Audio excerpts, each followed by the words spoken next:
Para vencer uma luta, você não apenas precisa ser duro, mas também precisa ser forte. Então, se você acha que altura e peso são fatores determinantes e sistemáticos no boxe, MMA, kickboxing ou luta greco-romana, hoje você ficará muito surpreso.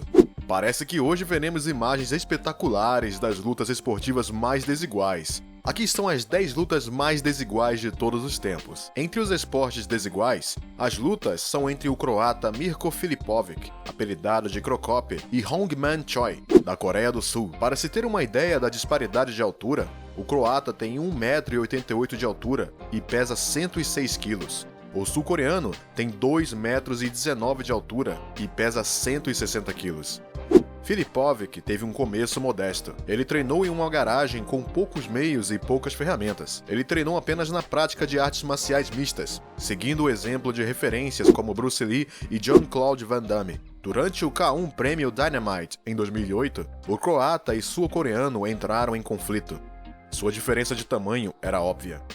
Quando a luta começa, eles se enfrentam e, por alguns minutos, Choi parece ser mais ofensivo, enquanto seu oponente recua com mais frequência. Mas o sul-coreano logo perdeu o equilíbrio depois de ser chutado em suas partes íntimas, que estavam obviamente protegidas. Ele se levantou e, segundos depois, foi nocauteado com um chute no joelho. O golpe foi crítico. O gigante caiu e o croata foi declarado vencedor. Na época, o grande Kali era o monumento de luta livre, um lutador formidável que intimidava os oponentes mais ferozes. Ele estava predisposto a desenvolver extraordinária força muscular, pois sofria de acromegalia, uma anormalidade hormonal que causa hipertrofia do rosto, mãos e pés.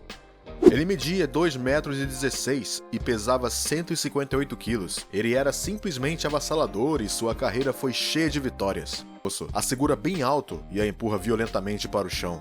Não havia mais oportunidade para o mexicano. Foi uma demolição limpa. Vamos para o kickboxing. É 2011, em um torneio na Hungria, durante o qual o húngaro Tivadar Conley enfrenta um verdadeiro mastodonte, Bob Sapp, um kickboxer americano, apelidado de A Besta, que mede quase 1,90 m e pesa 150 kg. O duelo promete ser muito desigual. De fato, o americano é 2 vezes mais pesado do que seu oponente, e a diferença de tamanho é impressionante. Não seria surpreendente se Sapp fosse apenas uma metade no húngaro. Mas, como prova de que a força muscular nem sempre vence, os momentos iniciais da luta sugerem que tudo seria mais equilibrado do que o esperado. Tivadar não pretende permitir que isso aconteça e, para a surpresa de todos, ele chuta a besta e a chuta no chão. Ele ficou atordoado e levantou-se com dificuldade. Após este ataque, o húngaro redobrou sua confiança e mais uma vez derrotou o gigante com um chute muito eficaz. O americano revidou vigorosamente, mas o húngaro também foi energizado, acertando na cabeça ao rival e derrubando-o no chão. Tivadar frustra todas as expectativas e assina uma vitória que prova que nunca há uma vitória garantida antes do final da luta. Aqui está, sem dúvida, uma luta de boxe que todo fã de boxe conhece, a incrível derrota do campeão dos pesos pesados Mike Tyson contra Buster Douglas, um estranho com quem ninguém contava. Este evento, realizado em Tóquio em 1990, teve um grande impacto na história do esporte. A luta foi tão desigual que todos pensaram que era um aquecimento para o Mike Tyson, que era conhecido como o boxeador mais forte do mundo.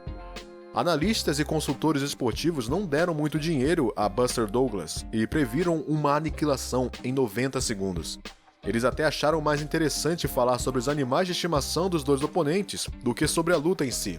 No entanto, na 10ª rodada, os golpes de Buster derrotaram Tyson, que já estava enfraquecido pelos golpes anteriores. Mike Tyson foi derrubado pela primeira vez em sua carreira e não conseguiu se levantar.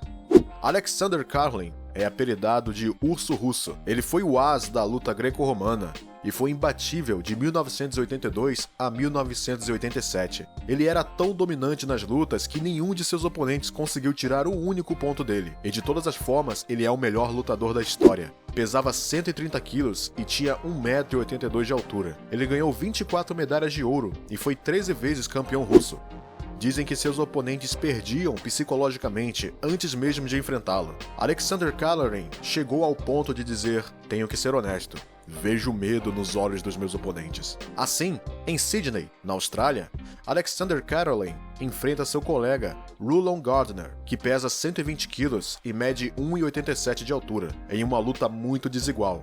Rulon Gardner é um simples fazendeiro e seu único treinamento consiste em lutar com vacas. É desnecessário dizer que esses exercícios originais geravam regularmente hilaridade e controvérsia. Mas Callaway é um urso e não uma vaca. Gardner jogou defensivamente e preferiu deixar as iniciativas ofensivas para seu oponente. Quanto mais a luta progredia, mais Callaway se cansava. Pelo contrário, Gardner não vacilou e defendeu muito bem. Derrotado pelo desgaste, o urso russo abdicou. Ninguém acreditou no que estava vendo. Um fazendeiro derrotou um grande campeão. Hikuhisa Minowa é um lutador japonês muito popular em seu país. Tem 1,75 m de altura e pesa 83 quilos. Este lutador japonês adquiriu uma reputação particularmente lisonjeira. Depois de ter participado várias vezes de competições de luta livre sem peso, ou seja, competições em que todas as categorias podem competir umas contra as outras, ele muitas vezes triunfou sobre adversários maiores que ele. Na verdade, ele foi apelidado de o assassino de gigantes. Em uma luta difícil, Hikuhisa Minowa teve que enfrentar um monstro musculoso, pesando 185 quilos, o lutador brasileiro Zuluzinho. A diferença é espetacular, mas durante a luta, nenhum milagre acontece. O brasileiro venceu o japonês, jogou-o no chão e bateu várias vezes no rosto e na nuca. Essa derrota previsível não impediu que o japonês fosse muito apreciado em seu país. Desta vez, foi um duelo entre o japonês Genki Sudo e o ogro americano Eric Ash. O último é tão obeso que ele foi apelidado de Butterbean. Ele pesa 205 quilos e seu oponente do dia é quase um terço do seu peso. Mas, apesar de Genki Sudo pesar apenas 70 quilos, ele é mais do que um lutador. Ele é um personagem. Ele é conhecido por seu estilo carismático e talento técnico em combate. Mas ele tem uma chance contra um oponente forte demais para ele na superfície? De qualquer forma, nos primeiros momentos da luta, você pode ver imediatamente que ele tem muito mais presença, vivacidade e velocidade. O duelo se torna bastante vantajoso para o japonês que, com o uso habilidoso de suas habilidades, coloca Buttercream no chão. Sudo agarra a perna de Eric Ash e o faz repentinamente perder o equilíbrio. Certamente, deve abalar o chão quando cai. Graças a uma luta muito eficiente, o japonês imobiliza o gigante americano. Dominado e sufocado, o americano não pode sequer dar seus socos. Assim, o japonês triunfa e prova mais uma vez que o tamanho não importa em uma luta. Aqui está outra luta tão desigual que é engraçada. O kickboxer Daiju Takase pesa 83 quilos e neste duelo ele enfrenta um elefante, uma montanha de carne. Emmanuel Yarborough, que pesa mais de 272 quilos e atingiu 363 quilos. Isso é mais do que 4 vezes o peso de seu oponente. Além disso, Yarborough fez sumo, MMA e futebol americano. Nesta luta desproporcional entre Yarborough e Takase, a diferença de peso é tão grande que não surpreende que Yarborough esteja em desvantagem. É muito lento e muito pesado, e a criança japonesa não hesita em tirar vantagem disso. Depois de 3 minutos, Takase agarrou o pé do adversário e tentou derrubá-lo, mas o gigante finalmente caiu sobre ele e o neutralizou as pernas. Os japoneses não tiveram escolha senão escapar do abraço e bater na cabeça de Yarborough. Finalmente, ele consegue sair, se levanta. Ele vence o jogo, depois de vários socos no rosto do índio americano. Certamente, ele não deve ter esquecido essa vitória contra um homem 4 vezes mais velho. Quando se trata de confrontos desiguais, esse é o máximo. O lutador de sumô pesando mais de 100 quilos contra 2 jovens aprendizes de sumô esbeltos como um ancinho. Como você pode imaginar, não há nada mais sério nessa partida de sumô. Essa oposição hilária é realmente destinada a entreter as crianças e o público. Você provavelmente conhece as regras desse esporte japonês muito popular. Eles são muito simples.